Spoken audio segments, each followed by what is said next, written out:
Hello friends, नमस्कार। Allopathic medicine ज्ञान में आपका स्वागत है। आज हम बताने वाले हैं सर्दी जुखाम खांसी बुखार की मेडिसिन, जो कि नाक से पानी आना, एलर्जिकल, आँख से पानी बहना।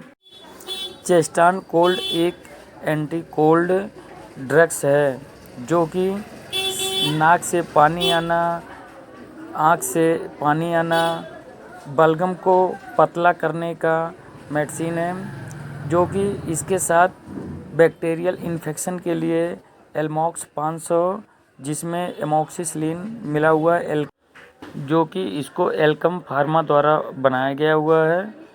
और बात कर लें, जैसे ये दवा खाने के वजह से कभी कभी एसिडिटी गैस बनता है, उसके लिए हम एसिलॉक 150 mg इसके साथ मिलाकर देते हैं।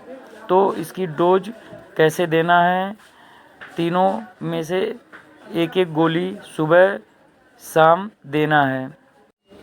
इन तीनों दवाइयों को सुबह शाम देने से आपका सर्दी खांसी एलर्जी बलगम जो जमा हुआ है उसको ढीला करके सही करेगा।